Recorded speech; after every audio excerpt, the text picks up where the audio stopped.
Revision कर रहे हैं?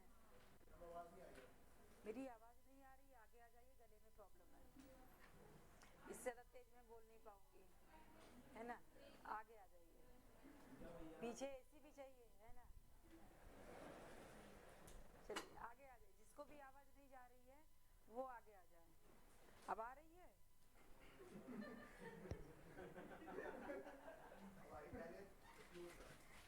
अब आने लगी होगी, है ना? क्योंकि आगे नहीं आना है। अच्छा आ गई है। चलिए, हम लोग विटामिन के बारे में डिस्कस कर रहे थे, है ना? तो हम लोग विटामिन में विटामिन B1 के बारे में डिस्कस कर लिए थे, B2 के बारे में डिस्कस करते हैं।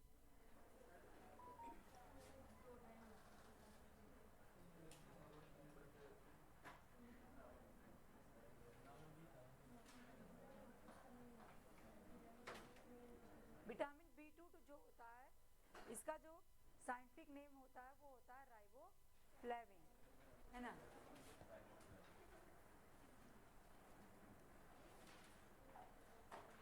राइबोफ्लेविन इसका साइंटिफिक नेम होता है। डिजीज क्या होता है? क्रैक्स इन स्किन, है ना? त्वचा जो है वो फटने लगती है विटामिन B2 की कमी से। सोर्सेज आप जान रहे हैं, सोर्सेज वही सारे हैं, ठीक है? सब्जियां है, फल है, उसके अलावा मिल्क है। मिल्क देखिए, एग्जाम में पूछता है कि मिल्क में कौन सा विटामिन नहीं पाया जाता है। मिल्क में लगभग सारे विटामिन पाए जाते हैं, एक को छोड़ के। कुछ आइडिया है कौन सा नहीं पाया जाता है? मतलब B2 के टाइम पे पूछ लिया तो B2 ही नहीं पाया जाएगा, है ना? ये बढ़िया है, सीधा पूछता, ABCDEK में से पूछता है। C नहीं पाया जाएगा, C डालोगे तो फट जाता है दूध। विटामिन C नहीं पाया जाता है उसमें। एग्जाम में पूछता है कि इसको में कौन सा विटामिन छोड़ करके बाकी सारे विटामिन पाए जाते हैं, तो विटामिन C, ठीक है? याद रखिएगा। तो इसमें वही है, मिल्क है, बनाना है, ठीक है, ग्रीन वेजिटेबल्स है, मीट है, यही सारी जो है इसके आपके सोर्सेज हो जाएंगे। फिर आता है B3। B3 जो होता है, इसका जो साइंटिफिक नेम होता है नियासिन, या हो सकता है आपको ये निकोटेनामाइड, या फिर निकोटोनिक एसिड।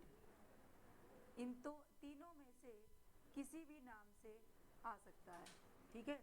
इन तीनों में से किसी भी नेम से आ सकता है। डिजीज क्या है इसकी? तो इसकी डिजीज होती है पेलाग्रा,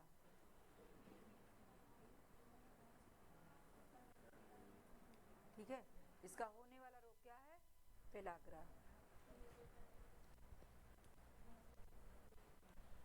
सोर्सेज है, मीट है, मिल्क है ना?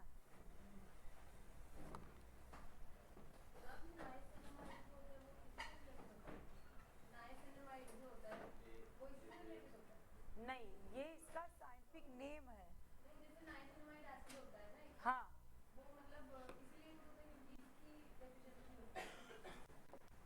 हाँ, इसीलिए यूज करते हैं। जो भी अगर आप इसके सोर्सेज लेंगे, आप जो भी देखिएगा मल्टीविटामिन की जो भी टैबलेट्स आती हैं, उनके ऊपर आप देखेंगे वो इनके साइंटिफिक नेम लिखे रहते हैं। कोई भी आप जो भी मल्टीविटामिन लीजिए, या फिर कोई चाहे B कॉम्प्लेक्स लीजिए, तो B कॉम्प्लेक्स का मतलब क्या है? B कॉम्प्लेक्स का मतलब है ग्रुप ऑफ B, है ना? B के जितने विटामिन हैं उन सबका ग्रुप वो क्या कहलाता है? एक साथ B कॉम्प्लेक्स कहलाता है। तो वहां पर आप देखेंगे इन सब के साइंटिफिक नेम आपको जो है उनके स्ट्रिप पे लिखे हुए मिलेंगे, ठीक है? उसके बाद आता है B5। B5 जो होता है, इसका साइंटिफिक नेम होता है पेंटोथोनिक एसिड।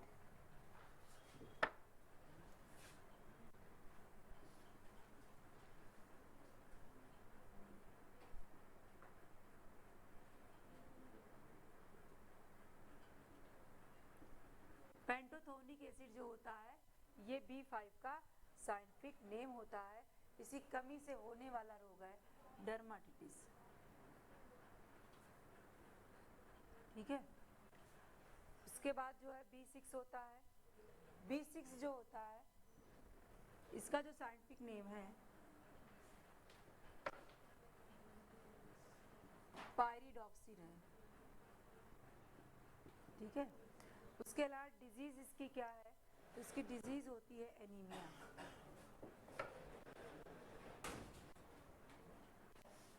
एनीमिया यानी खून की कमी होना, ठीक है। एनीमिया जो है विटामिन B6, B9 और B12 तीन विटामिन की कमी से एनीमिया होता है, ठीक है। तो कभी कभी एग्जाम में पूछ लेता है कि कौन सा विटामिन है जो मतलब एनीमिया से रिलेटेड नहीं है, क्योंकि B6, B9 और B12 तीनों की कमी से क्या होता है, एनीमिया होता है। इसको नोट डाउन करिएगा।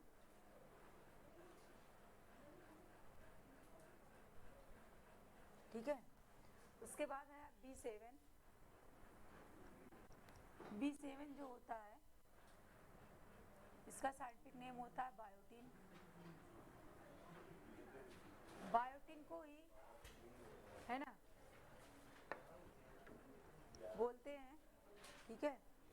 B7 इससे क्या डिजीज होती है, आजकल देख रहे होंगे आप, इसका काफी ऐड आ रहा है हेयर फॉल को लेकर के। तो इसी कमी से होने वाला रोग क्या है, हेयर फॉल होते हैं, ठीक है। इसके बाद है B9। B9 का साइंटिफिक नेम होता है फोलिक एसिड।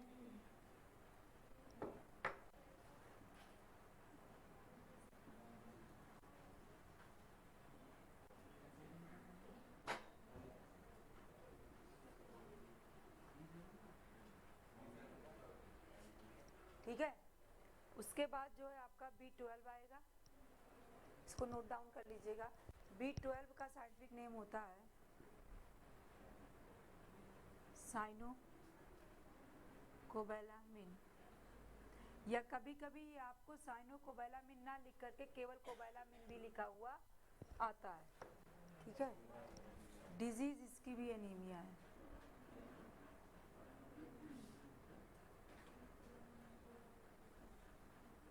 ठीक है।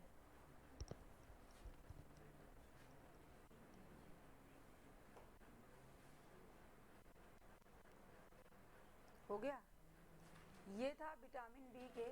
अब हम बात करते हैं विटामिन सी। विटामिन सी जो होता है वो खट्टे फलों में पाया जाता है ना। इम्यूनिटी को बूस्ट करने का काम करता है।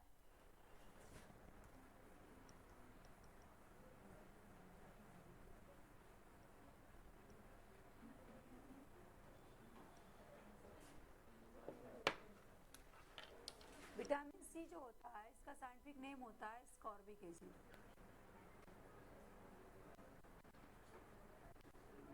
ठीक है। इसकी कमी से होने वाला रोग क्या है, स्कर्वी होता है। ठीक है। सोर्सेज इसी के सबसे ज्यादा जो आपके एग्जाम में किसी का सोर्स पूछता है तो वो विटामिन सी का सोर्स पूछता है। तो सोर्स देखिए इसके जो हैं, यहाँ पर एक टर्म आपका आता है सिट्रस फ्रूट, एक टर्म आता है आपका खट्टे फल। हिंदी में देखेंगे तो दोनों का मतलब खट्टे फल ही होता है, लेकिन इंग्लिश में आपको डिफरेंस मिलता है खट्टे फल और सिट्रस फ्रूट में। सभी खट्टे फल सिट्रस फ्रूट नहीं होते हैं, लेकिन सभी सिट्रस फ्रूट जो होते हैं वो खट्टे फल होते हैं। सिट्रस फ्रूट जो होते हैं जैसे आपने देखा नींबू है, संतरा है, मौसमी है, इन सब का स्ट्रक्चर जो है आप देख रहे हैं लगभग सेम है। जैसे उसमें जूस पाए जाते हैं सब में लगभग उसी तरह से खट्टापन सबका लेवल जो है वो सबका अलग अलग है। बीज भी लगभग सबका एक ही टाइप का होता है। तो इस टाइप के जो फ्रूट होते हैं वो सिट्रस फ्रूट कहलाते हैं। और जब आप खट्टे फल की बात करते हैं तो खट्टे में देखो आपका जो है कीवी भी आ गया, खट्टा फल है। ठीक है। खट्टे फल में जो है आपका आंवला भी आ गया, खट्टा फल है। ठीक है। आंवला खट्टा फल जरूर है, विटामिन सी का बहुत अच्छा सोर्स है, लेकिन सिट्रस फ्रूट नहीं। ठीक है। तो इसका सोर्सेस क्या क्या होते हैं, सिट्रस फ्रूट और सिट्रस फ्रूट में भी कौन है, लेमन है, ऑरेंज है, ये सब क्या होते हैं, सिट्रस फ्रूट होते हैं। उसके अलावा गूसबेरी, ठीक है, गूसबेरी जो है आंवला को बोलते हैं गूसबेरी। ठीक है। अच्छा ये बताइए अमरूद में पाया जाता है विटामिन सी की नहीं, हाँ। गुआवा बहुत बार ऑप्शन में आता है और हम उसको सोचते हैं नहीं पाया जाता है। गुआवा जो है इसका बहुत ही अच्छा सोर्स है, तो गुआवा भी ऐड कर लीजिएगा। ठीक है, ये सब जो है विटामिन सी के जो है वो सोर्सेज होते हैं। उसके बाद है विटामिन डी। विटामिन डी जो होता है, ये हो चुका है ना,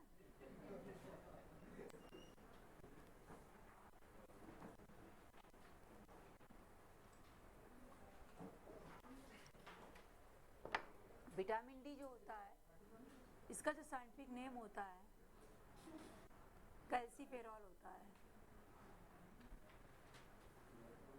ठीक है, इसका साइंटिफिक नेम क्या है? कैल्सीफेरॉल है। इसी कमी से रोग क्या होता है? तो देखो, इसी कमी से रिकेट्स होता है, ये होता है बच्चों में। ठीक है, चिल्ड्रन में क्या होता है? रिकेट्स होता है, और बड़ों में होता है ऑस्टियोमलेशिया।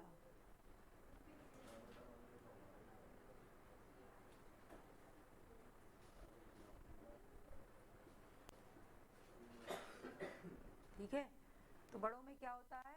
ऑस्टियोमलेशिया होता है। और इसका सोर्स क्या है? हाँ, वही है, एग्जाम में आएगा ना, वही है। सनलाइट इसका सबसे फ्री का सोर्स है। ठीक है, सनलाइट बहुत बार एग्जाम में पूछता है सनलाइट किस विटामिन का सोर्स है। तो सनलाइट जो है वो किसका सोर्स है?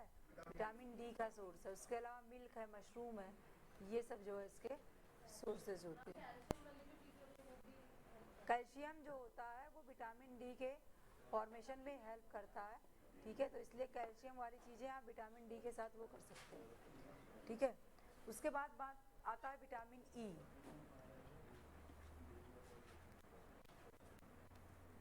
विटामिन ई का साइंटिफिक नेम होता है टोकोफेरॉल।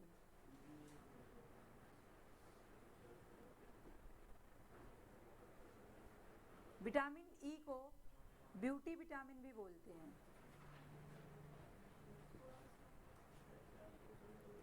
ब्यूटी विटामिन क्यों बोलते हैं? क्योंकि इसकी वजह से स्किन में शाइनिंग होती है, इसी वजह से विटामिन ई को ब्यूटी विटामिन बोलते हैं।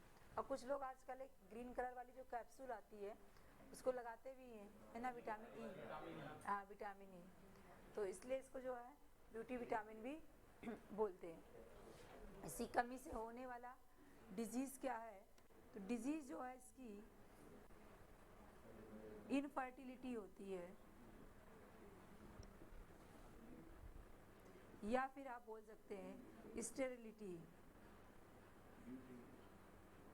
ठीक है, इनफर्टिलिटी या स्टेरिलिटी जो होती है ये इससे होने वाला रोग है। सोर्सेज की बात करें तो ग्रीन वेजिटेबल है, मिल्क है। इसमें ऑयली फूड जो है इसके सोर्सेज जो है वो होंगे। ठीक है, ड्राई फ्रूट्स जो है आप कह सकते हैं, ऑयल है, घी है, वो इसका अच्छा सोर्स होता है। ठीक है,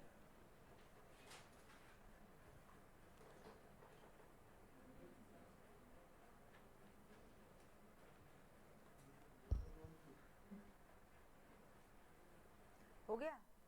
इसके बाद जो है आता है विटामिन के।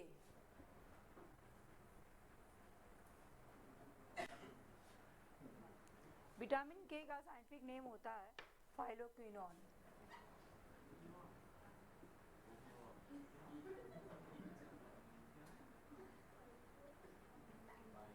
फाइको नहीं, फाइलो।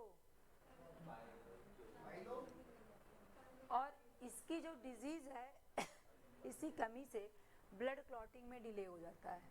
ठीक है, यानी कुल मिलाकर के ये ब्लड क्लॉटिंग को प्रमोट करता है। अगर इसकी कमी हुई तो ब्लड क्लॉटिंग में क्या हो जाएगा? डिले होगा।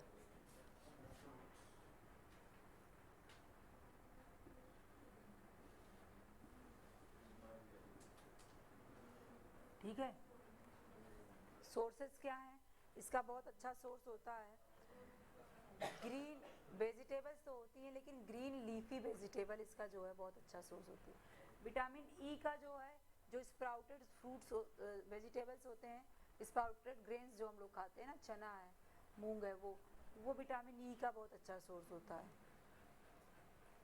जिनको ब्यूटी विटामिन अपनी बढ़ानी है वो स्प्राउट खाना शुरू कर दें।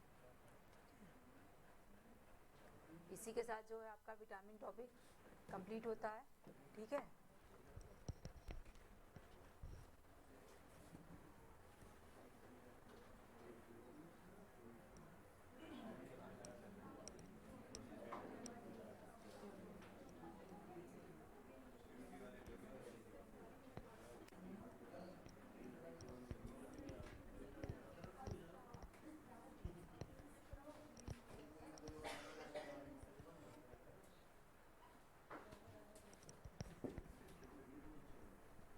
चलिए हम बात करते हैं प्लांट हार्मोन की, ठीक है।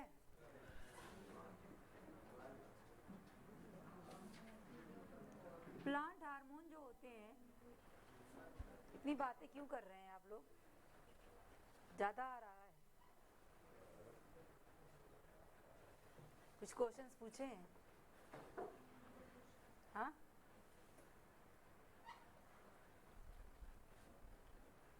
प्लांट हार्मोन को प्लांट ग्रोथ रेगुलेटर भी बोलते हैं।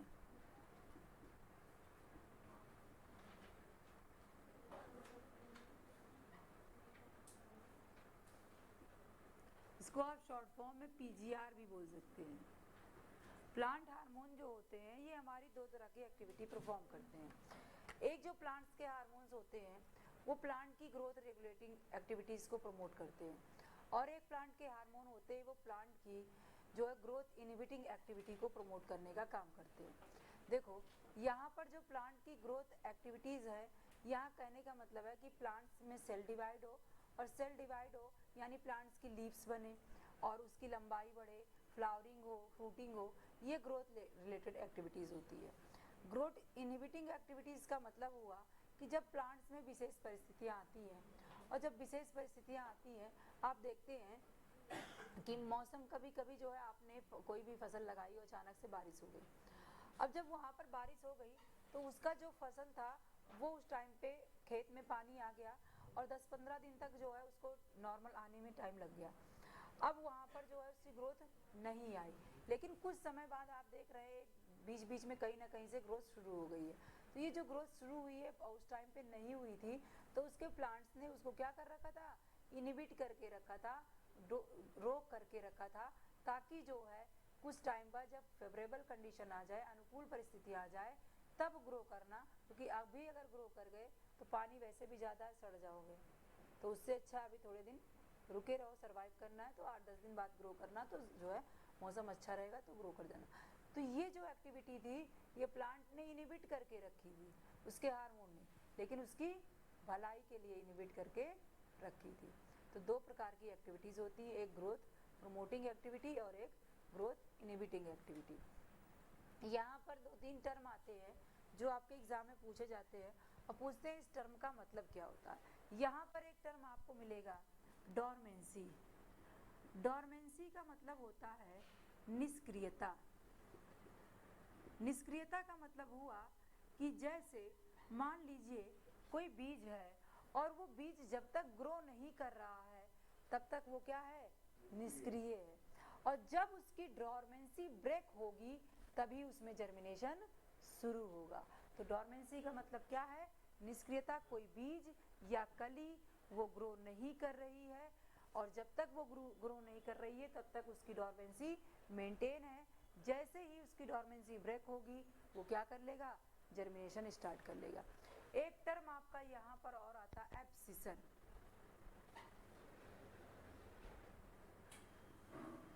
एब्सिशन का मतलब होता है अलगाव।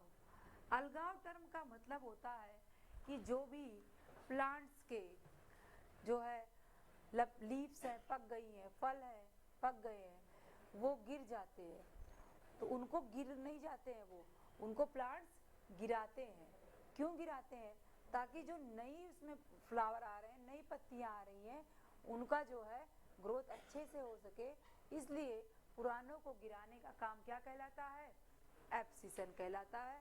ठीक है, मतलब फलों और पत्तियों का गिरना एब्सिशन कहलाता है। ठीक है, अलगाव कहलाता है। एक टर्म आता है सेनेसेंस।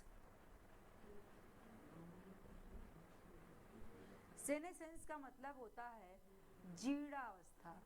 जीर्णावस्था से मतलब है कि बूढ़ापा आना, यानी फलों का और जो है पत्तियों जो पक गई हैं वो क्या है, सेनेसेंस।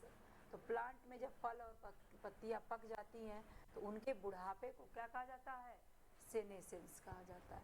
ठीक है, ये 2-3 टर्म होते हैं जो सीधे सीधे पूछता है कि इस टर्म का मतलब क्या है। तो इसका मतलब एजिंग हो गया, इसका मतलब सेपरेशन हो गया, और इसका मतलब है क्या है कि आप कह सकते हैं कि हिसाब से आपकी इसकी ग्रोथ जो है रुकी हुई है, जैसे ही ब्रेक होगी डोरमेंसी तुरंत जो है इसकी ग्रोथ स्टार्ट हो जाएगी। ठीक है, अब हमारे हार्मोन कौन कौन से हैं, तो देखो हमारे यहाँ पर हार्मोन होता है ऑक्सिन्स। ऑक्सिन्स ऑक्सिन का सबसे मेन काम होता है रूट को लेके आना, है ना, रूट इनिशिएशन इसका सबसे मेन काम होता है। ऑक्सिन जो होता है इसका मेन काम क्या है, रूट इनिशिएशन। उसके अलावा ऑक्सिन का ही एक होता है आर्टिफिशियल ऑक्सिन होता है जिसका नाम होता है 2,4-D। 2,4-D का फुल फॉर्म होता है डाइक्लोरो फिनॉक्सी एसिटिक एसिड। इसका काम क्या है, इसका काम होता है ये वीडीसाइड की तरह प्रयोग करता है। वीडीसाइड का मतलब होता है खरपतवार नाशक। अगर किसी प्लांट्स में आप देखते हैं, आपने खेती करी, जब गेहूं धान वगैरह लगाते हैं तो छोटी छोटी घासें उगाती है, उन्हीं को नष्ट करने के लिए इसका प्रयोग किया जाता है 2,4-D का। तो T4D जो होता है ये क्या है, वीडीसाइड की तरह प्रयोग होता है, या हर्बिसाइड।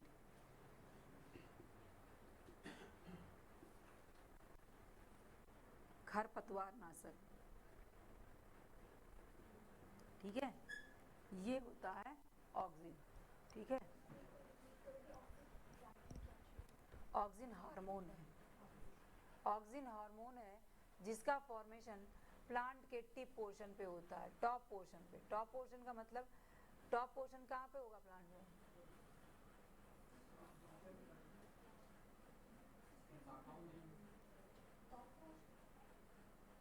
किसी भी प्लांट का टॉप पोर्शन क्या होता है, इस बिल्डिंग का टॉप क्या है,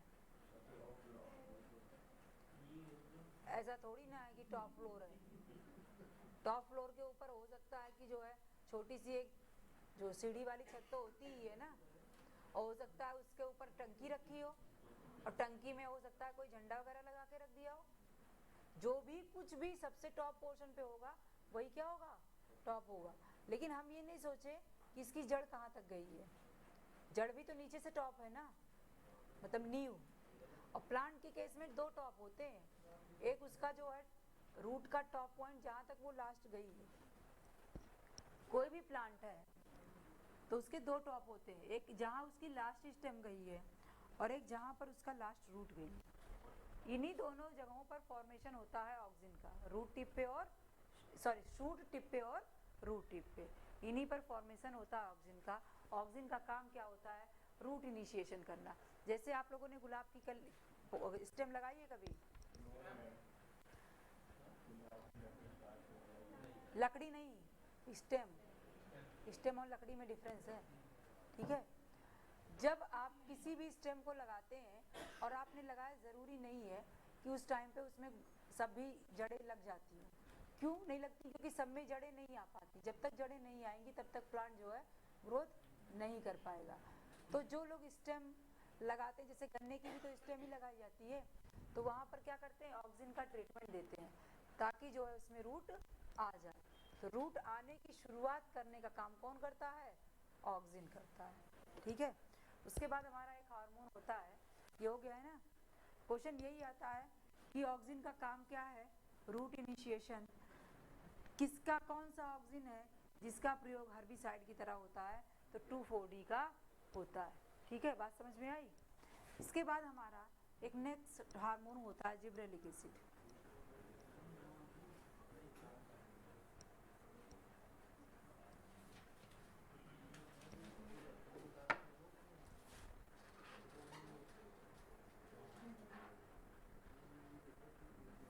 जिब्रेलिक एसिड जो होता है इसको जिब्रेलिन्स भी बोलते हैं या फिर जिब्रेलिक एसिड बोलते हैं। जिब्रेलिक एसिड का मेन काम क्या है? तो जिब्रेलिक एसिड का मेन काम है प्लांट के, फ्रूट के, आप कह सकते हैं शेप को और साइज को इम्प्रूव करना। ये क्या करता है? शेप, जो हर फ्रूट का आप देखते हैं डिफरेंट शेप होता है। हाँ, ये भी हार्मोन है, ये नेक्स्ट हार्मोन है, ठीक है। ये नंबर 2 है, ऑक्सिन 1 था, ये है जिब्रेलिक एसिड। ये क्या करता है? Improve shape and size. आप देखते हैं हर जो है फ्रूट का अलग अलग शेप है, अलग अलग साइज है, और प्रॉपर शेप मेंटेन रहे, प्रॉपर साइज मेंटेन रहे, वो करने का काम कौन करता है? जिब्रेलिक एसिड करता है। तो इम्प्रूव शेप एंड साइज। उसके बाद आप देखते हैं टमाटर है, टमाटर का लाइफ स्पैन पहले इतना ज़्यादा नहीं होता था। पहले क्या आप देखते थे, टमाटर आता था और 2-3 दिन में जो है वो खराब होने लगता था। अभी आप देख रहे हैं कि टमाटर को जो है आराम से खेतों से तोड़ा जाता है, 1-2 दिन तो तोड़ते हैं, तोड़ने के बाद जो है उसको अपनी लोकल मंडी में बेचते हैं, ठीक है। फिर लोकल मंडी से दिल्ली के लिए आया, अब यूपी बिहार के किसी लोकल मंडी से यहाँ दिल्ली आया। अब दिल्ली आने में उसको 3 से 4 दिन का समय लगा। अब 3 से 4 दिन में आप सब लोग तो मंडी जाएंगे नहीं कि मंडी से ही खरीद लें। अब मंडी से सब्जी वाला खरीदेगा, सब्जी वाला हमारे घर लेके आएगा। इस सारी प्रोसेस में तो 6-7 दिन तो ऐसे ही लग गए, क्योंकि एक दिन में तो डायरेक्ट है नहीं कि दिल्ली पहुंच जाएगा, ट्रक से आएगा। और अगर 1000 किलोमीटर की दूरी से आ रहा है तो जाहिर सी बात है 2-3 दिन का समय तो लगेगा ही। पूरे में आप देख रहे हैं आपके घर तक पहुंचने में 5 से 6 दिन का समय लग रहा है, और फिर उसके बाद आपके घर में भी कई दिनों तक रखा जा रहा है। ऐसा तो है नहीं कि डेली का डेली टमाटर खरीद रहे हैं, उसको भी हफ्ते 10 दिन तक स्टोर करके रख रहे हैं। तो ये जो टमाटर था, इसका जो मार्केट वैल्यू बढ़ गई, आप कह सकते हैं मार्केट पीरियड बढ़ गया है, वो किसकी वजह से बढ़ा है? जिब्रेलिन की वजह से बढ़ा है, ठीक है। तो ये क्या करता है? ये फ्रूट की जो मार्केट पीरियड है उसको बढ़ाने का काम करता है। एग्जाम में पूछता है कि टमाटर जो है खेतों से हमारे घर तक आने में काफ़ी दिन का समय लग जाता है, किस हार्मोन की वजह से टमाटर मार्केट में इतने लंबे समय तक रुका रहता है? तो किसकी वजह से रुका रहता है? जिब्रेलिन की वजह से रुका रहता है, ठीक है। उसके अलावा इसका भी एक काम है, और जो है ये काम में जो है ऑक्सिन भी सहायता करता है। पार्थेनोकार्पी, एक टर्म आता है कि पार्थेनोकार्पी क्या होता है? पार्थेनोकार्पी का मतलब होता है सीडलेस फ्रूट। सीडलेस फ्रूट को हम बोलते हैं पार्थेनोकार्पिक फ्रूट। पार्थेनोकार्पी एक प्रोसेस है जिसके द्वारा पार्थेनोकार्पिक फ्रूट को ग्रो किया जा रहा है, और उसमें ग्रो होने वाला फ्रूट जो होता है वो सीडलेस फ्रूट होता है। आपने देखा होगा पहले आप पपीता खरीदते थे तो उसमें बहुत ढेर सारे बीज रहते थे। आजकल पपीते में आप देख रहे हैं 1-2 बीज रहता है, नहीं तो वो भी नहीं रहता है। क्यों नहीं रहता है? क्योंकि वो क्या है? पार्थेनोकार्पिक फ्रूट है। पार्थेनोकार्पिक फ्रूट बनाने का उद्देश्य यही था कि जो रियल आपको जो है जो चीज़ चाहिए वो ज़्यादा अमाउंट में मिले। जब भी आप कोई फल खरीदते हैं, पता चले फल में जो है 1 किलो फल खरीदा आपने, 250 ग्राम बीज निकल गया है ना, तो उसमें आपके लिए तो वो वेस्ट हो गया ना। आपके लिए तो 750 किलोग्राम ही जो है यूज़ का है। अभी जो 750 ग्राम, और इसीलिए पार्थेनोकार्पिक फ्रूट बनाया गया कि अगर आपका 1 किलो फल खरीद रहे हैं तो मान लो 10-5 ग्राम या 50 ग्राम छिलके में चला जाए, उसके अलावा जो बीज जाता था जो है 100-200 ग्राम, वो ना वेस्ट हो, आपको प्रॉपर फल मिले। इसलिए जो है पार्थेनोकार्पी के द्वारा पार्थेनोकार्पिक फ्रूट बनाए गए। तो एग्जाम में पूछता है सीडलेस फ्रूट को क्या कहते हैं, या फिर पूछता है कि किस मेथड के थ्रू जो है पार्थेनोकार्पिक फ्रूट बनती है। तो पार्थेनोकार्पी में सहायता करता है, ऑक्सिन भी करता है, और ऑक्सिन के साथ साथ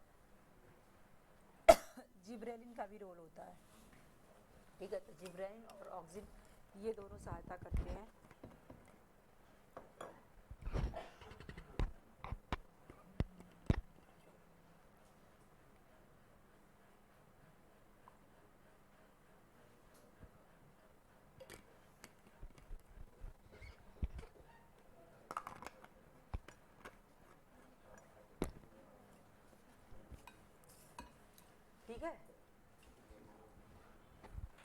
जो है जिब्रेलिन के बाद एक हार्मोन आता है साइटोकिनिन, तीसरा हार्मोन है, ठीक है।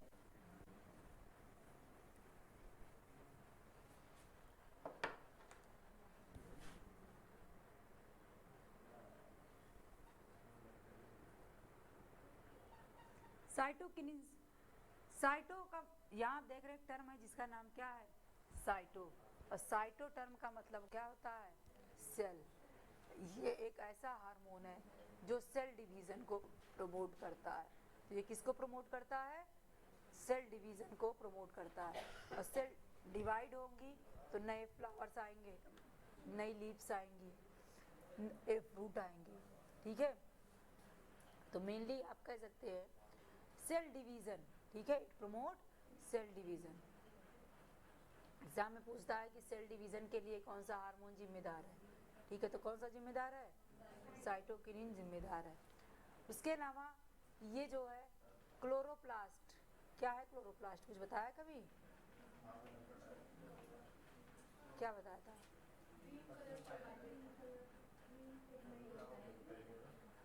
क्लोरोप्लास्ट ग्रीन पिगमेंट है।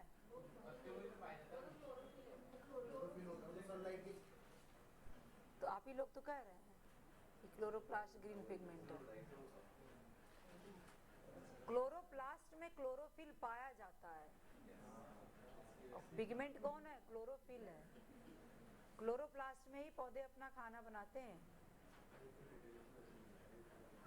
तो क्लोरोप्लास्ट के फॉर्मेशन में भी ये सहायता करता है। कौन करता है, साइटोकिनिन करता है, ठीक है।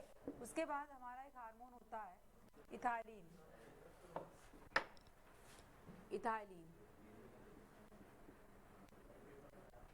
इथाइलिन जो होता है इसका सबसे मेन काम है फ्रूट राइपनिंग, फ्रूट राइपनिंग। और ये एक ऐसा हार्मोन है जो गैसियस कंडीशन में पाया जाता है, ठीक है। ये ऐसा हार्मोन है, ये क्या है, गैसियस हार्मोन है।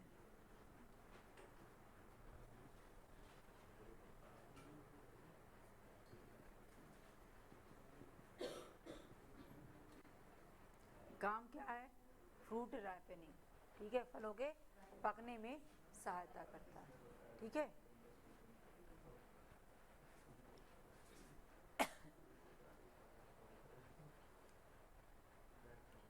ठीक है। इसके बाद जो है हमारा एक नेक्स्ट हार्मोन होता है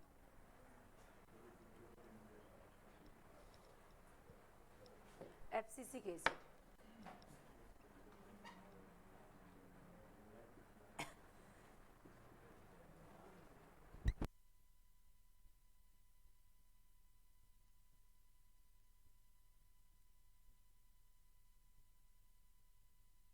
एब्सिसिक एसिड जो होता है ये स्ट्रेस हार्मोन कहलाता है।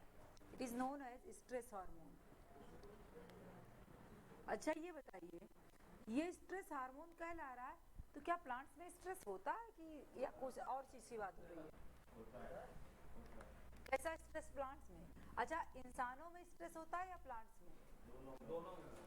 प्लांट में कैसा स्ट्रेस, इंसानों में ज्यादा स्ट्रेस है, किस बात का, नौकरी, अच्छा टाइम पे खाना पानी। कुल मिला के आपके कहने के हिसाब से कि प्लांट्स में जो है स्ट्रेस ज्यादा होता है और एनिमल्स में स्ट्रेस कम होता है नहीं। मैं उल्टा बोल रही हूँ, लेकिन मैं उल्टा नहीं बोल रही हूँ, मैं सीधा बोल रही हूँ, क्योंकि स्ट्रेस वास्तविकता में तो प्लांट्स में होता है और इंसान में स्ट्रेस नहीं होता है। इंसान में स्ट्रेस जो होता नहीं, कहते हैं किया कराया है ना। तो इंसान ने स्ट्रेस जानबूझ के लिया है, वो स्ट्रेस नहीं है कि पड़ोसी का सिलेक्शन कैसे हो गया है ना, उसने रॉयल इनफील्ड कैसे खरीद ली, वो कैसे रोज पनीर खा रहा है, मैं तो चना भी नहीं खा पा रहा हूँ, है ना। ये वाला स्ट्रेस नहीं होता है। स्ट्रेस ये है जब वास्तविकता में किसी की रोटी कपड़ा मकान वाली रिक्वायरमेंट ना पूरी हो, वो स्ट्रेस होता है। लेकिन पहले की रिक्वायरमेंट का बेस अलग था, आज का अलग हो गया। यहाँ रोटी कपड़ा बेसिक रिक्वायरमेंट तब कही गई, मतलब कपड़ा होना चाहिए। कपड़ा होने से मतलब है अब ये हो गया है कि इस ब्रांड का होना चाहिए है ना। स्ट्रेस का मतलब है कि जैसे प्लांट, गर्मी इतनी धूप है, अब वो धूप में खड़ा हुआ है, लेकिन आप धूप में तो खड़े नहीं हो ना, आप अपने घर में रहोगे या कहीं पर भी छांव में जाओगे, खड़े हो जाओगे, लेकिन क्या प्लांट वहां से रिप्लेस हो सकता है? आंधी तूफान आता है, आप घरों में होते हैं, क्या वो रिप्लेस होता है? नहीं होता है। कड़ाके की ठंड होती है, फिर भी वो वही रहता है। तो कुल मिला करके स्ट्रेस ये होता है कि हर विपरीत परिस्थितियों में वो खड़ा हुआ है, लेकिन उन परिस्थितियों में आप अपने घर में थे, और उन परिस्थितियों के बावजूद वो आपके लिए खाना भी बना रहा है। अपने लिए तो बना ही रहा है, अपने लिए के साथ साथ आपके लिए भी बनाने का काम कर रहा है। तो ये जो है स्ट्रेस ये होता है, और इन विशेष परिस्थितियों में खड़ा रखने में सहायता कौन करता है? एब्सिसिक एसिड करता है, इसलिए इसको स्ट्रेस हार्मोन बोलते हैं। मतलब प्रकृति का तो जो कहर है उसके ऊपर है ही, उसके अलावा इंसानों के तो उससे भी बड़े बड़े कहर हो जाते हैं ना। सीधे चल रहे थे, मार दिया एक पैर, एक डंडा लगा दिया, तो उसको भी तो लगा ना चोट, उसको भी तो डैमेज हुआ, अब उसको भी तो रिकवरी करनी है। देखो टिश्यू लेवल पे हम आके अलग हो गए, लेकिन सेलुलर लेवल पे जो हमारी सेल में फंक्शन हो रहा है लगभग वही फंक्शन वहाँ पे भी हो रहा है, थोड़ा बहुत डिफरेंस है। हमारे यहाँ भी माइटोकॉन्ड्रिया एनर्जी का प्रोडक्शन का काम कर रहा है, वहाँ पे भी कर रहा है, ठीक है। तो विशेष परिस्थितियों में कौन खड़ा रखता है? एब्सिसिक एसिड, ठीक है। इसी के साथ आपका ये टॉपिक कंप्लीट होता है।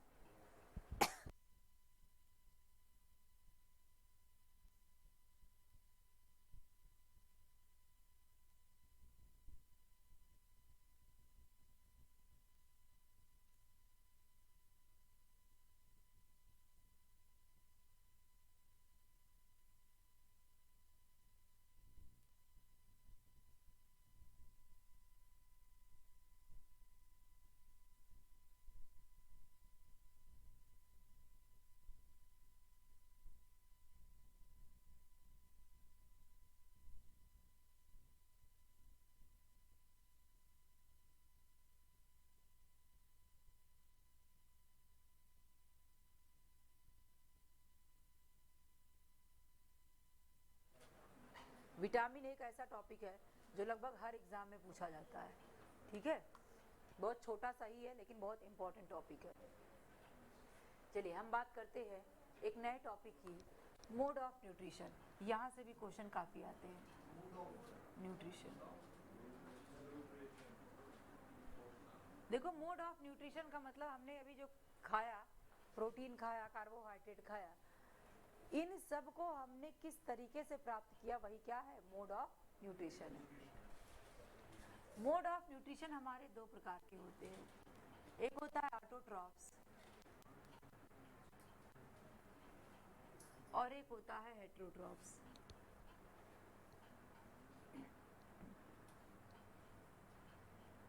ऑटोट्रॉफ्स में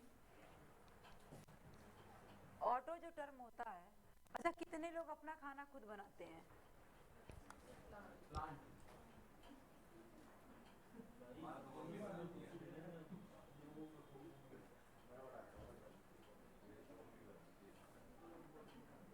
ना कोई खाना बनाता है, ना किसी की मम्मी, ना किसी के घर में काम वाली, ना बहन, ना भाभी, ना खुद, कोई भी खाना खुद नहीं बनाता है। हम खाने को पका रहे हैं, खाने को तो हमें बना बनाया मिला है। किसने बना के दिया है? प्लांट्स ने दिया है, ठीक है। तो खाने को हम पका रहे हैं और बनाया जिसने है वो प्लांट्स ने है, और जो प्लांट्स होते हैं वही अपना खाना बनाते हैं, उसके अलावा कोई भी अपना खाना खुद नहीं बनाता है। तो ऑटोट्रॉफ्स का मतलब है, ऑटो का मतलब होता है सेल्फ और ट्रॉफ का मतलब होता है नरिशमेंट। ऐसे ऑर्गेनिज्म जो अपना नरिशमेंट स्वयं करते हैं, जो अपना भोजन स्वयं बनाते हैं, वो ऑटोट्रॉफ्स कहलाते हैं। और हेट्रो का मतलब होता है डिपेंड, और ट्रॉफ्स का मतलब क्या है? नरिशमेंट। अपने भोजन के लिए जो दूसरों पे आश्रित होते हैं वो क्या कहलाते हैं? हेट्रोट्रॉफ्स कहलाते हैं। ऑटोट्रॉफ्स जो होते हैं ये हमारे दो प्रकार के होते हैं, एक होता है फोटो ऑटोट्रॉफ और दूसरा होता है कीमो ऑटोट्रॉफ।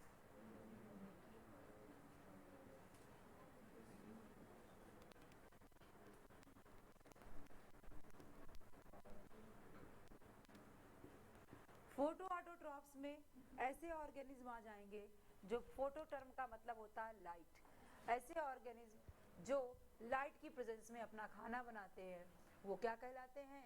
Photo autotrophs. और इसमें कौन आ जाएंगे? प्लांट्स आ जाएंगे। प्लांट जो है फोटो सिंथेसिस की प्रोसेस के द्वारा लाइट और क्लोरोफिल की प्रेजेंस में अपना खाना बनाते हैं। ये आ जाएंगे प्लांट आपके। कीमो ऑटोट्रॉप्स में कीमो जो टर्म होता है, कीमो का मतलब होता है केमिकल। ऐसे ऑर्गेनिज्म जो केमिकल की सहायता से अपना खाना बनाते हैं वो क्या कहलाते हैं? कीमो ऑटोट्रॉप्स कहलाते हैं। और इसमें आता है बैक्टीरिया, और बैक्टीरिया का एग्जाम्पल है मीथेनोजेनिक बैक्टीरिया। मीथेनोजेनिक बैक्टीरिया बैक्टीरिया है लेकिन नाम क्या है? मीथेनोजेनिक। इसका मतलब इसमें कौन सा केमिकल आ रहा है? मीथेन आ रहा है। ठीक है, तो मीथेन की प्रेजेंस में ये अपना खाना बनाते हैं, इसलिए ये क्या कहलाते हैं? मीथेनोजेनिक बैक्टीरिया कहलाते हैं। पूछता है मीथेनोजेनिक बैक्टीरिया पाए कहाँ जाते हैं? तो ये जो जुगाली करने वाले जानवर होते हैं, रूमिनेंट, जुगाली करने वाले जानवर जानते हैं? गाय भैंस ये सब क्या है ना, ये सब जो होते हैं जुगाली करने वाले जानवर होते हैं। तो ये प्रेजेंट होता है इन द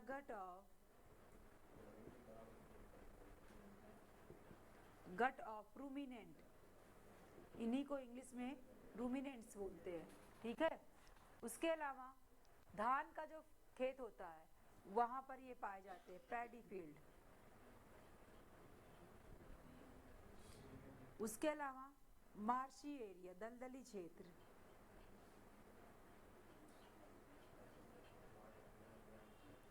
इन जगहों पर क्या पाए जाते हैं? इन जगहों पर पाए जाते हैं मीथेनोजेनिक बैक्टीरिया।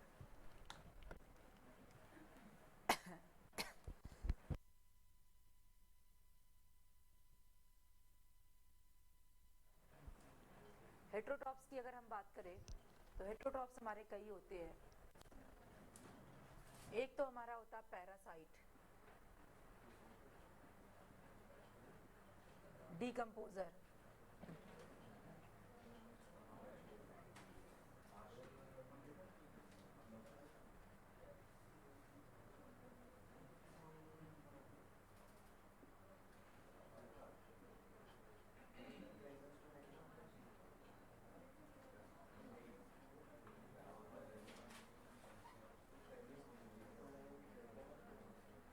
ये बताइए, हम लोग हेट्रोट्रॉप्स हैं और हेट्रोट्रॉप्स में इन तीनों में से हम क्या हैं? चारों में से हम लोग क्या हैं? पैरासाइट है, डीकंपोजर, सेप्रोफाइट, सिम्बायोट्स या होलोजोई। किसमें आएंगे? कितने लोग फर्स्ट के साथ हैं? कितने लोग सेकंड के साथ हैं? मैंने पूछा है, हम लोग हेट्रोट्रॉप्स हैं और हेट्रोट्रॉप्स में हम लोग क्या हैं? चलिए जल्दी जल्दी रिप्लाई करिए। कितने लोग? ये देखो, ये फर्स्ट है ऑप्शन, सेकंड, थर्ड, फोर्थ। अब बताओ फर्स्ट के साथ कितने लोग हैं? सेकंड के साथ कोई नहीं है, थर्ड के साथ, फोर्थ के साथ, बाकी लोग खाते ही नहीं है। बाकी नोटा वाले हैं। नोटा यहाँ नहीं चलेगा ना, बाकी लोग नहीं खाते हैं ना, या सब हैं बाकी लोग? देखो, जब आप पैरासाइट की बात करते हो तो पैरासाइट छोटे ऑर्गेनिज्म होते हैं, ये हमेशा किसी दूसरे के शरीर पर रहते हैं और उन्हीं से नरिशमेंट प्राप्त करते हैं, उन्हीं से भोजन लेते हैं। देखिए साथ साथ आप नोट डाउन करते चलिएगा। ठीक है, पैरासाइट जो होते हैं इनमें जिस शरीर के ऊपर रहते हैं ये उसको होस्ट कहते हैं। ठीक है, और जो ये ऑर्गेनिज्म होता है वो पैरासाइट कहलाता है। ठीक है, जिसके शरीर पे रहता है वो होस्ट कहलाता है, मेजबान कहलाता है। जैसे पार्टी ऑर्गेनाइज होती है तो होस्ट करता है, वैसे ही जिसके शरीर के ऊपर बैक्टीरिया वगैरह रहते हैं, बैक्टीरिया, वायरस, फंजाई जो रोग फैलाने का काम करते हैं, वो कौन होते हैं? पैरासाइट होते हैं। इसमें पैरासाइट जो होता है इसको हमेशा फायदा होता है और जिसके शरीर के ऊपर रहता है वो होस्ट होता है, और होस्ट को हमेशा नुकसान होता है। एनिमल्स के ऊपर भी पैरासाइट रहते हैं, प्लांट्स के ऊपर भी बहुत सारे पैरासाइट रहते हैं, जैसे फंजाई है, बैक्टीरिया है, वायरस है, ये सब क्या है? पैरासाइट है। प्लांट में एक पैरासाइट होता है अमरबेल, कुस्कुटा जिसको बोलते हैं। अमरबेल एक प्रकार का पैरासाइट होता है, और अमरबेल में क्लोरोफिल नहीं पाया जाता है, और क्लोरोफिल नहीं पाया जाता इसलिए वो अपना खाना नहीं बना सकता। इसलिए ये किसी भी प्लांट के सहारे चढ़ जाता है और उसी से अपना भोजन लेने लगता है। इससे अगर प्लांट के हिस्से का वो भोजन डेली लेगा तो प्लांट क्या हो जाएगा? कमजोर हो जाएगा, और कमजोर होगा तो बीमार होगा। तो उस प्लांट को, होस्ट प्लांट को नुकसान है, लेकिन अमरबेल को क्या है? फायदा है। ये होते हैं पैरासाइट। फिर है डीकंपोजर। अच्छा है आप लोग डीकंपोजर नहीं है, है ना? डीकंपोजर डेड और डीके ऑर्गेनिक मटेरियल को खाते हैं, सड़े गले पदार्थों का सेवन करते हैं। डीकंपोजर, डीकंपोजर में भी बैक्टीरिया आते हैं, इसमें ही आपका फंजाई भी आ जाता है। तो मशरूम खाते हैं हम लोग ना, वो एक हिसाब से इसी में आता है, क्योंकि जो भी चीज़ें सड़े गले पदार्थों का सेवन करती हैं वो क्या होते हैं? डीकंपोजर होते हैं। ठीक है, तो लिख लीजिएगा, they eat dead and decay organic material. ठीक है, ये सड़े गले पदार्थों को भोजन के रूप में ग्रहण करते हैं। फिर है सिम्बायोट्स। सिम्बायोट्स में क्या होता है? सिम्बायोट्स में दो डिफरेंट स्पीसीज आपस की म्यूचुअल अंडरस्टैंडिंग से रहती है, ऐसे ऑर्गेनिज्म को हम सिम्बायोट्स बोलते हैं। यहाँ पर अगर दो दोस्त या आपस के फैमिली मेंबर मिलजुल करके रहते हैं, बराबर काम करते हैं, तो वो सिम्बायोसिस में नहीं आता है। सिम्बायोसिस की शर्त ही है कि स्पीसीज शुड बी डिफरेंट, जो दोनों प्रजातियां हैं वो अलग अलग होनी चाहिए। सेम प्रजातियों का मतलब सहभागिता जो है सिम्बायोसिस नहीं कहलाती है। तो इस अगर किसी भी एग्जाम में क्वेश्चन सबसे ज़्यादा इस टॉपिक से आता है तो वो सिम्बायोसिस से आता है।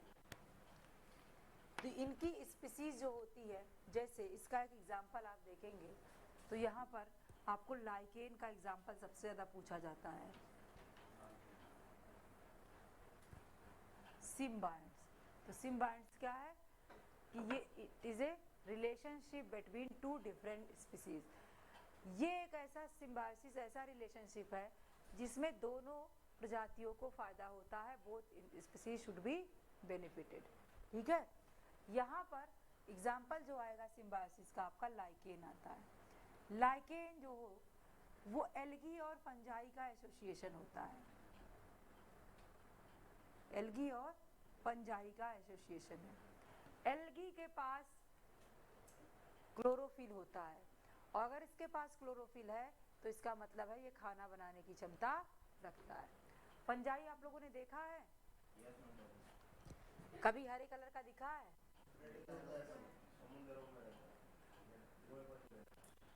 ये सब हरे कलर का होता है। कभी सफेद देखा होगा, भूरा देखा होगा, कलरफुल देखा होगा, लेकिन हरा नहीं। मशरूम भी एक तरह का फंजाई है जो हम लोग खाते हैं। ठीक है, तो इसमें जो है इसका मतलब क्या है? क्लोरोफिल नहीं पाया जाता, और क्लोरोफिल नहीं पाया जाता इसका मतलब है कि इसके पास खाना बनाने की क्षमता नहीं है। तो इसीलिए इसने इसके साथ समझौता किया। क्या समझौता किया? इसने कहा देखो भाई तुम एक काम करो, मेरे ऊपर रहने लगो। ठीक है, शेल्टर दे देता हूँ मैं तुम्हें कि मेरे ऊपर तुम आराम से रह सकते हो।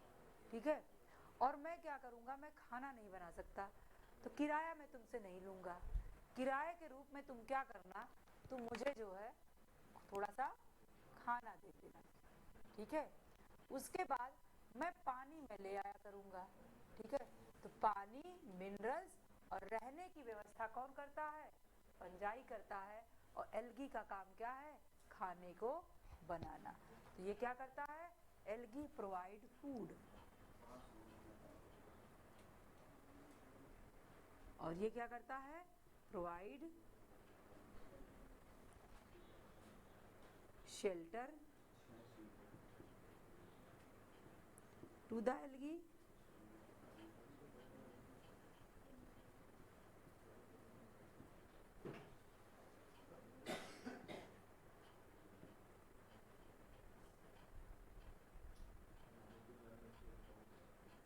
उसके अलावा सॉइल से वाटर और मिनरल को एब्जॉर्ब करता है और एल्गी को देता है ताकि एल्गी क्या कर सके?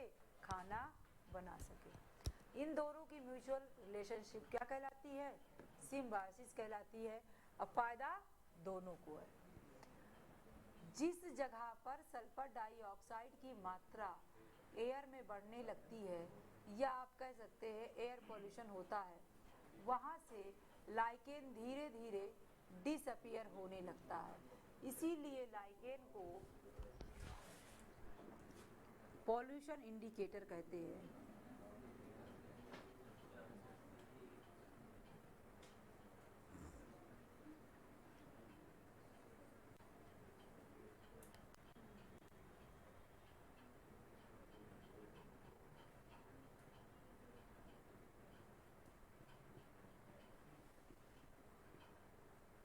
पीएच स्ट्रिप जो बनती है, स्कूलों में पीएच कभी नापा है? एसिड बेस का पता करने के लिए तो किस चीज से किया था? पीएच स्ट्रिप से। वो पीएच स्ट्रिप इसी की बनी रहती है, लाइकेन की।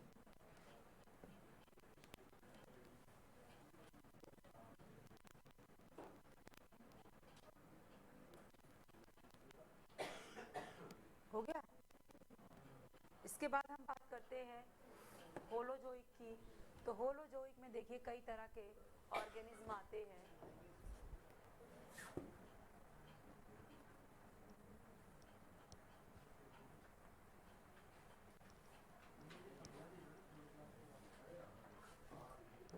होलोजोइक में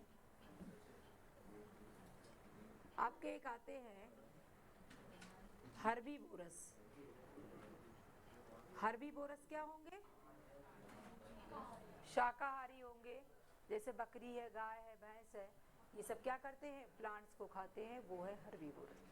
दूसरे हैं कार्निवोरस। ये क्या खाएंगे? मांस मछली खाएंगे। हाँ, कार्निवोरस है, जैसे शेर है, चीता है, ये सीधे उड़ा देते हैं और उड़ा के खा लेते हैं। ये क्या है? कार्निवोरस। ओमनीवोरस में जो दोनों खाते हैं। तो ह्यूमंस किस में आते हैं? होलोजोइक में भी कौन? ओमनीवोरस। तो हम लोग क्या है? होलोजोइक है, और होलोजोइक में भी क्या है? ओमनीवोरस है। ठीक है। देखो, कोई वेजिटेरियन है या नॉन वेजिटेरियन है वो अलग मैटर है, लेकिन ओवरऑल क्या है? ओमनीवोरस है। ओमनीवोरस जो होते हैं वो प्लांट और मीट दोनों का सेवन करते हैं। ठीक है, बात समझ में आई? इसी के साथ जो है आपका टॉपिक खत्म होता है।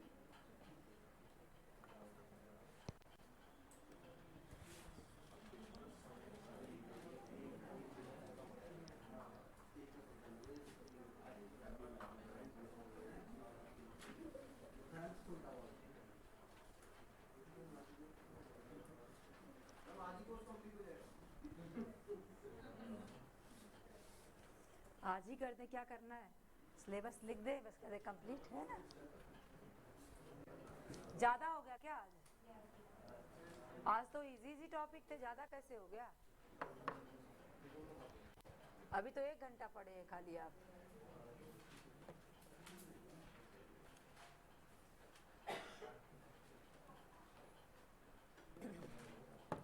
देखिए, उसके बाद जो है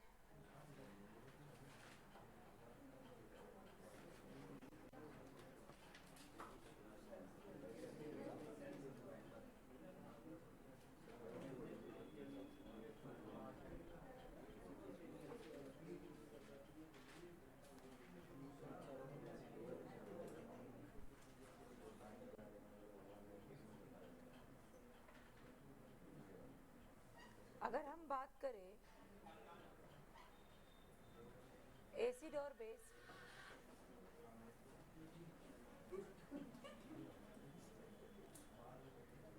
सही है। अच्छा, डाइजेस्टिव सिस्टम पढ़ेंगे या एसिड एंड बेस पढ़ेंगे? Digestive system. देखो, डाइजेशन की अगर बात करें, अच्छा हमारे मुंह में दांत पाए जाते हैं। दांत क्यों पाए जाते हैं? सेल्फी के लिए तो नहीं है ना कि मुस्कुराएंगे तो सेल्फी बड़ी अच्छी आएगी। सेल्फी के लिए तो नहीं है ना। चबाने के लिए क्या है? दांत है। हमारे जो दांत होते हैं, हमारे टीथ की जो है कुछ प्रॉपर्टी है। क्या क्या प्रॉपर्टी है हमारे दांत की?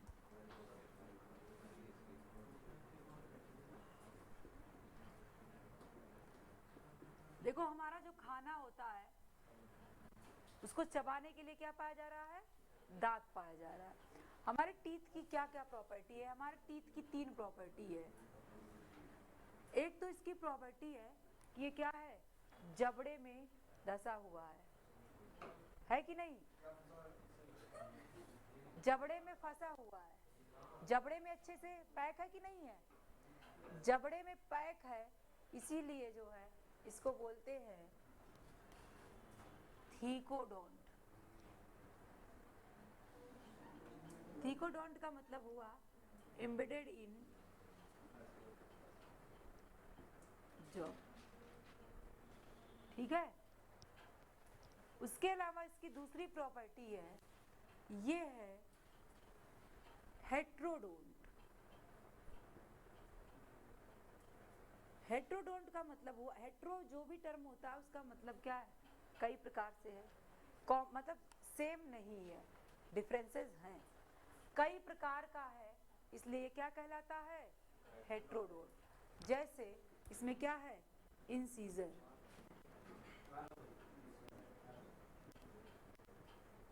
कैनाइन, प्रीमोलर और मोलर। तो हमारा दांत जो है वो 4 प्रकार से है, इसीलिए हम 4 तरीके का है, इसलिए हम इसको क्या बोलते हैं? हेट्रोडोंट। तीसरी इसकी प्रॉपर्टी होती है डाइफायोडोंट। डाइफायोडोंट का मतलब हुआ कि ये 2 बार आता है, और 2 बार आता है इसलिए क्या कहलाता है? डाइफायोडोंट कहलाता है। मतलब एक हमारा होता है मिल्क टीथ और दूसरा होता है हमारा परमानेंट टीथ।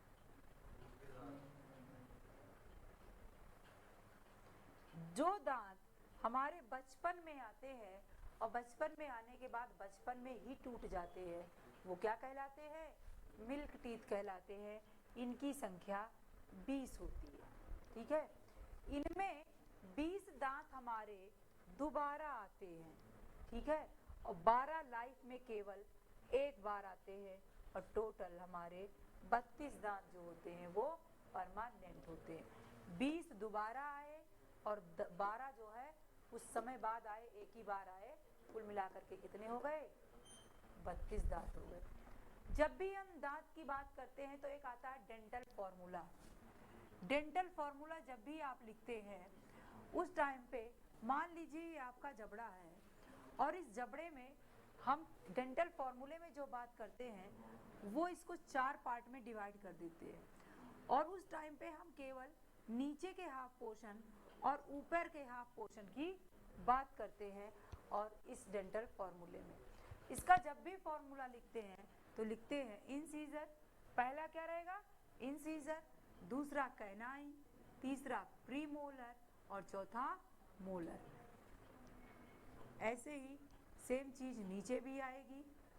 और फिर ये हाफ पोर्शन की बात है, जितना हाफ इधर है उतना ही इधर भी है और उतना इधर भी है, इसलिए इनटू 2 कर देते हैं। ठीक है। एक एडल्ट का डेंटल फॉर्मूला होता है 21-23 बटे 21-23 इंटू 2। ये किसका है? ये ह्यूमन के टीथ का, एडल्ट ह्यूमन के टीथ का फॉर्मूला है। ठीक है। लेकिन जब हम बचपन में होते हैं तो हमारा फॉर्मूला ये नहीं होता है। तब क्या होता है, तब ये फॉर्मूला 2102 इंटू 2 होता है। यहाँ पर आप टोटल करेंगे तो आपके 2 1 3 2 5 और 3 8, 8 दूनी 16 और सेम नीचे है 16 16 32। जब यहाँ आप देखेंगे तो 2 1 3 2 5 5 5 10 दूना 20। इसका मतलब जहां पर ये 0 लिखा है वहां पर बड़े होके क्या हो गया है, 2 है। और ये किसका स्थान है, प्रीमोलर का स्थान है। इसका मतलब है कि बचपन में प्रीमोलर नहीं पाया जाता है, प्रीमोलर बड़े होकर के पाया जाता है। और एक चेंज यहाँ पर आया, यहाँ 3 है और यहाँ पर पहले क्या था, 2 था। तो इसका मतलब एक मोलर जो है वो बाद में आया, और मोलर जो बाद में आता है उसको हम बोलते हैं विजडम टीथ, जो 18 से 21 साल की उम्र में आता है। अभी आप लोगों को कुछ टाइम पहले दांत आया होगा या आ रहा होगा, वो टीथ क्या होता है, विजडम टीथ होता है।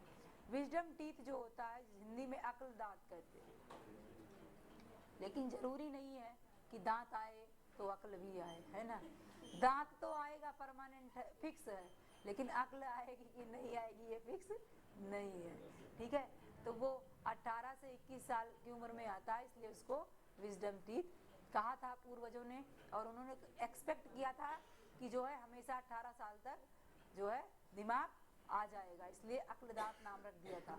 लेकिन अब वो जमाना चला गया, दांत तो आ जा रहा है लेकिन अक्ल आ रही है कि नहीं आ रही है, आ रही है, आ गई, चलिए अच्छी बात है। कितने दांत आए, 4 आए, चारों के बराबर अक्ल आई कि नहीं आई, 2 दांत टूट गए, दो, मतलब 2 की अक्ल चली गई है ना। चलिए ये बात थी हमारे दांत की, ठीक है। इसमें आपको क्वेश्चन क्या पूछेगा कि मिल्क टीथ कितने होते हैं, 20। कितने लाइफ में केवल एक बार आते हैं, 12। कौन सा इनमें से कौन सा है जो बचपन में नहीं पाया जाता है, प्रीमोलर। या इनमें से मोलर में कौन बाद में आता है, तो तीसरा है विजडम टीथ जो है वो बाद में आता है। या फिर डेंटल फॉर्मूला बचपन का या बड़े का पूछ लेता है।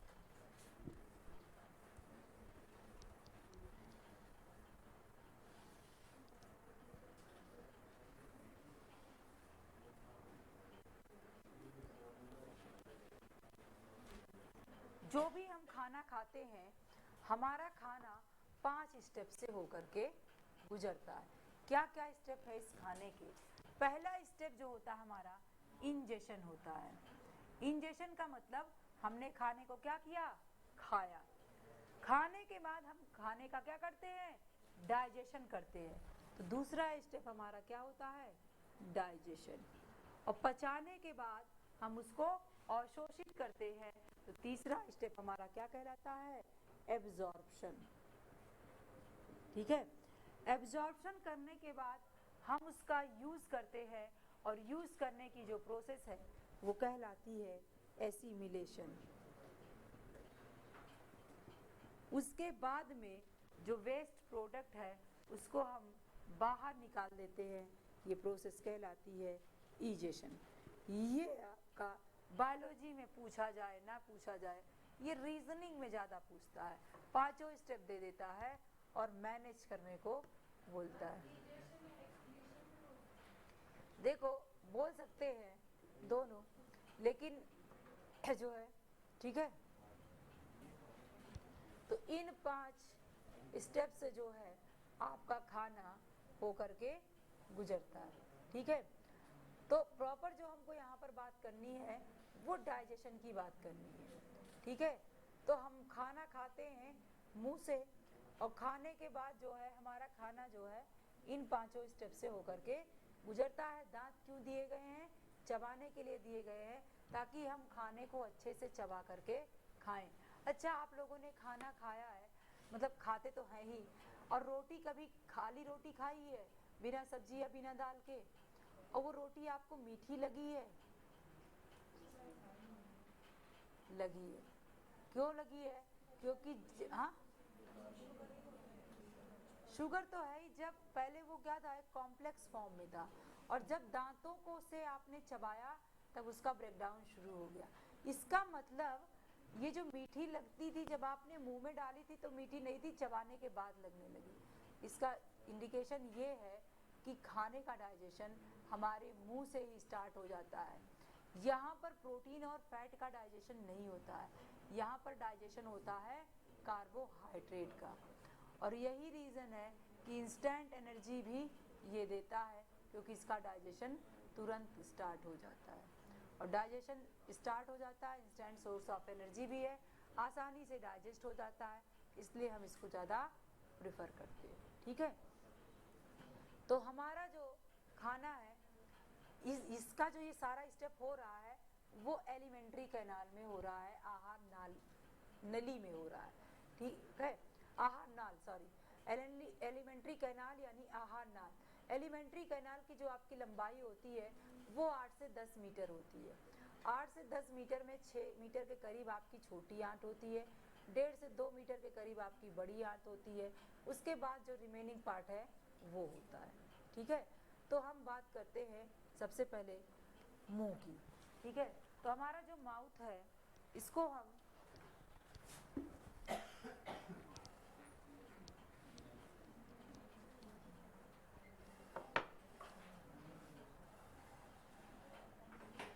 ओरल कैविटी,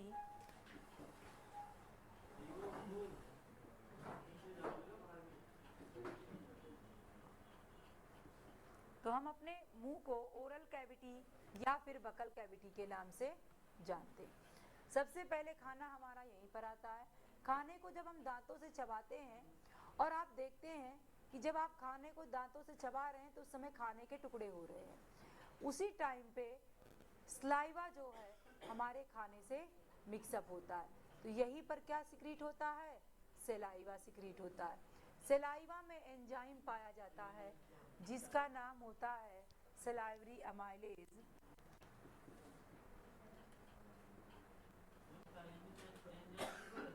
इसी का ही दूसरा नाम होता है टाइलिन। ठीक है, सलाइवरी अमाइलेज का ही दूसरा नाम क्या है? टाइलिन है। इसका जो पीएच होता है वो 6.8 पीएच होता है। ये खाने से मिक्सअप होता है और यही क्या करता है? कार्बोहाइड्रेट का डाइजेशन शुरू कर देता है। पर डे हम लोग 1.5 लीटर के करीब सलाइवा का सिक्रीशन करते हैं। 1 से 1.5 लीटर के करीब सलाइवा का सिक्रीशन पर डे होता है। सलाइवा के सिक्रीशन से हमें खाने को निगलने में आसानी होती है। उसके बाद सलाइवरी अमाइलेज के साथ साथ यहाँ पर एक एंजाइम और सिक्रीट होता है जिसका नाम होता है लाइसोजाइम। लाइसोजाइम जो होता है इसका काम क्या होता है? लाइसोजाइम, देखो जब भी बनाने वाले ने हमको बनाया तो बनाने वाले को पता था ये मनुष्य प्राणी भविष्य में बड़ा आलसी होने वाला है, बिना हाथ धोए खाना खा लेगा, और जब है ना, जब बिना हाथ धोए खाना खाएगा तो जाहिर सी बात है बैक्टीरिया वगैरह मुंह में जाएंगे, या कुछ भी खाता रहेगा, गिर जाएगा, इधर उधर देखेगा कोई नहीं है, उठा के फिर से खाना शुरू कर दिया करते हैं ना। तो इस टाइम जो है आपके साथ खाने के साथ आपके मुंह में बैक्टीरिया भी चले जाते हैं। चलो ये तो मान लो हम मनुष्य प्राणियों की बात है, लेकिन क्या जानवर अपने खाने को धुल के खाते हैं? वो तो नहीं खा सकते ना, उनको तो जैसे मिलेगा वैसे ही खा लेते हैं। तो उस टाइम जो खाने के दौरान बैक्टीरिया गए, उन बैक्टीरिया को किल करने के लिए हमारे मुंह में पाया जाने वाला एंजाइम है लाइसोजाइम। इसका भी सिक्रीशन यहीं पर होता है। ये जो है दोनों खाने से मिक्स हो जाते हैं। जब हमारा खाना अच्छे से सलाइवरी अमाइलेज से मिक्स हो जाता है, अब जो हमने निवाला खाया था उसका नाम चेंज हो जाता। बात करनी है तो क्लास के बाहर जाके बात करें। बोलस क्या कहलाता है? खाना जो है बोलस कहलाता। देखिए जिसको भी इम्पोर्टेंट कॉल आया करे, क्योंकि इम्पोर्टेंट ही होती है तभी आप लोग रिसीव करते हैं, नहीं तो इतने समझदार तो हैं ही आप लोग, है ना। बहुत ज़्यादा इम्पोर्टेंट कॉल्स आप लोग को आती रहती हैं, तो उस इम्पोर्टेंट कॉल को थोड़ा बाहर रिसीव किया करें, क्योंकि इतनी इम्पोर्टेंट कॉल है और आसपास के लोगों को जो है थोड़ा सा राज पता ना चल जाए, इसलिए जो है थोड़ा सा बाहर जा करके बात कर लिया करिए, ठीक है। तो होता क्या है, जब खाना इन सब से मिक्सअप हो गया तो अब खाने का नाम क्या हो गया, बोलस। यानी मुंह में हमारा खाना, बकल कैविटी आप कह सकते हैं, या ओरल कैविटी में खाने को हम बोलस के नाम से जानते हैं। यानी जो हमने निगला वो क्या निगला, बोलस निगला। बोलस के बाद, बोलस हमारा जब हम निगलते हैं तो ये हमारे ओइसोफेगस यानी आहार नली से होता हुआ हमारे स्टमक में पहुंचता है। कहाँ पहुंचता है, स्टमक में पहुंचता है। और स्टमक में खाना 4 से 5 घंटे तक रहता है। कितने घंटे तक रहता है, 4 से 5 घंटे तक स्टमक में खाना रहता है। यहाँ पर खाना जो होता है ये बहुत अच्छे से मिक्सअप होता है गैस्ट्रिक जूस से और कुछ एंजाइम जो यहाँ पर सिक्रीट होते हैं। यहाँ पर HCl का सिक्रीशन होता है, ठीक है।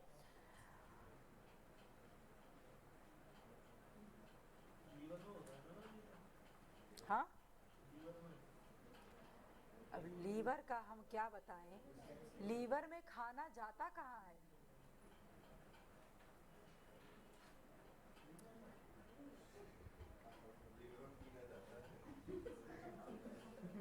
बहुत सही पकड़े हैं ये,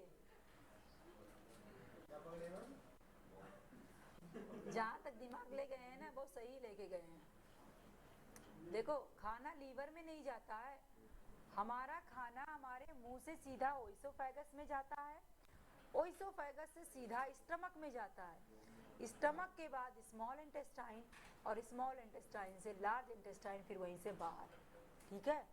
इतने ही जगहों पर खाना जाता है। क्या गैस्ट्रिक जूस का सिक्रीशन लीवर में होता है, अच्छा, अरे हाँ वही स्टमक में होता है, बाइल जूस होता है लीवर में।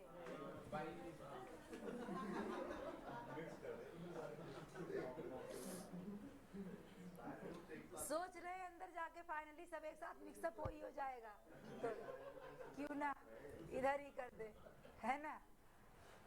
अंदर जाके फाइनली मिक्सअप हो ही जाएगा, तो क्या करना है, आगे पीछे करते रहेंगे। देखो खाना सबसे पहले जब मुंह से ओइसोफेगस से स्टमक में पहुंचता है तो स्टमक में गैस्ट्रिक जूस मिक्सअप होता है, यहाँ पर HCl होता है और कुछ एंजाइम होते हैं, उनसे खाना मिक्सअप होता है। इसके बाद खाना सीधा जाता है स्मॉल इंटेस्टाइन में, बाइल जूस और पैनक्रियास के एंजाइम ये सारे पहुंचते हैं स्मॉल इंटेस्टाइन में, ठीक है, ना कि खाना वहां जाता है। वहां से ये अपने अपने प्रोडक्ट लेकर के आते हैं और खाने को स्मॉल इंटेस्टाइन में डाइजेस्ट कराते हैं। उसके बाद जब इनका फंक्शन खत्म हो जाता है तो स्मॉल इंटेस्टाइन अपने एंजाइम्स का सिक्रीशन करता है। पूरी तरह से जो खाने का डाइजेशन है वो हमारे स्मॉल इंटेस्टाइन में ही कंप्लीट हो जाता है।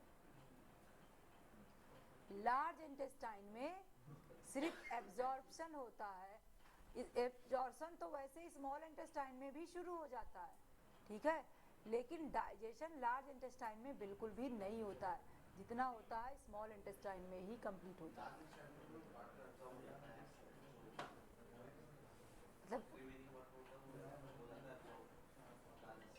तो लार्ज में ही एब्जॉर्ब, स्मॉल में भी एब्जॉर्प्शन होगा, लार्ज में भी होगा, ठीक है। तो उसके बाद जो है फिर फाइनली वहीं से बाहर जो भी वेस्ट प्रोडक्ट है वो बाहर निकल जाएगा। तो ये चीजें जो है लीवर और पैनक्रियाज में खाना नहीं जाता है, वो अपने अपने प्रोडक्ट्स को लेकर के आते हैं। तो हम बात करते हैं स्टमक की। तो स्टमक में जो है क्या होता है,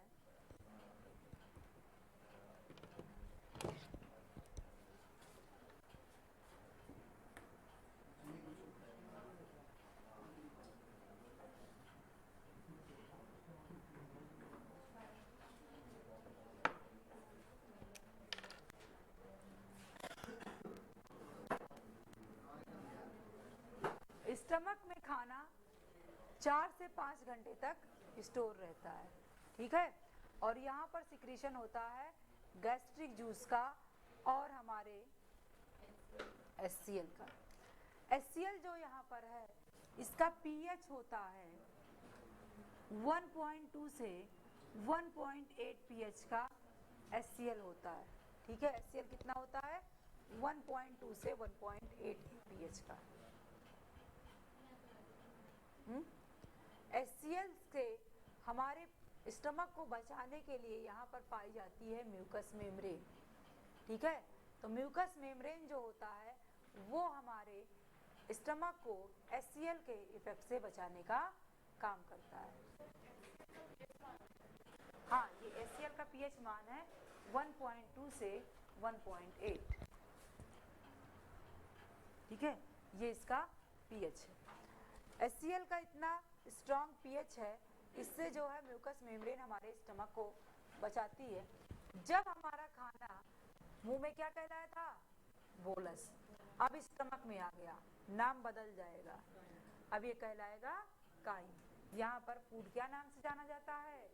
काइम से। Here food is known as chyme, ठीक है।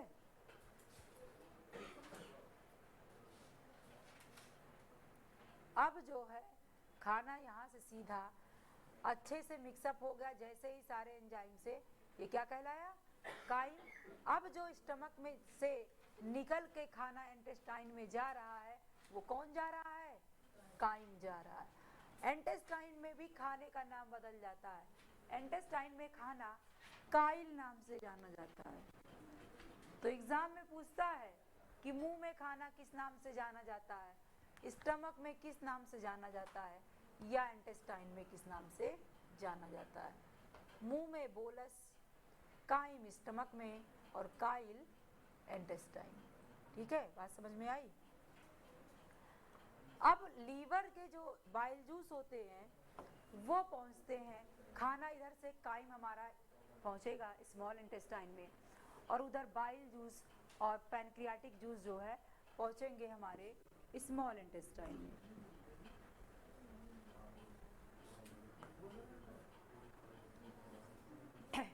लीवर में बाइल जूस का सिक्रीशन होता है, ठीक है। लीवर सिक्रीट्स बाइल जूस, और बाइल जूस जो होता है इसका स्टोरेज कहाँ होता है? Stores in gall bladder. सुने ना पित्त की थैली?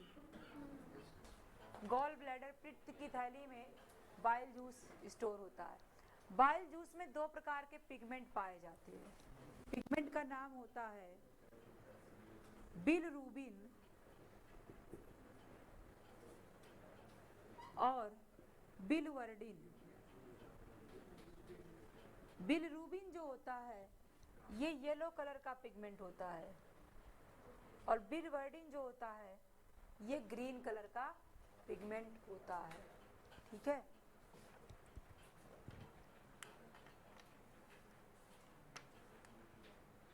तो 2 प्रकार के पिगमेंट होते हैं बाइल जूस में, और बाइल जूस स्टोर कहाँ होता है? गॉल ब्लैडर में। इसके पहुंचेगा कहाँ पर? Small intestine. उधर फिर पैनक्रियास के एंजाइम बिलवर्डिन, BILVERDIN, बिलवर्डिन, ये ग्रीन कलर का पिगमेंट है, और येलो कलर का कौन है? बिलरुबिन। एग्जाम में पूछता है कि येलो कलर का पिगमेंट कौन है, ग्रीन कलर का कौन है। बाइल जूस स्टोर कहाँ होता है? अभी आपने ब्लैडर की जगह ब्लैडर नहीं आना चाहिए, गोल्ड ब्लैडर। अच्छा, स्पेलिंग गलत हो गई, हाँ, है ना, bladder. Bile juice gall bladder में स्टोर होता है। हाँ,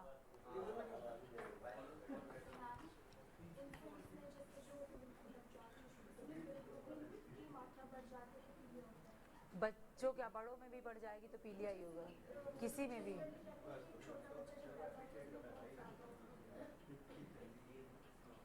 ऐसा नहीं है कि बहुत ज़्यादा होता है, कुछ जो है ये डिपेंड करता है कि आप न्यूट्रिशन जो है क्या दे रहे हैं मदर को, ठीक है। समस्या इस बात की। इसीलिए बहुत चीज़ें ध्यान में दी जाती है कि ये चीज़ खाना चाहिए, ये नहीं खाना चाहिए।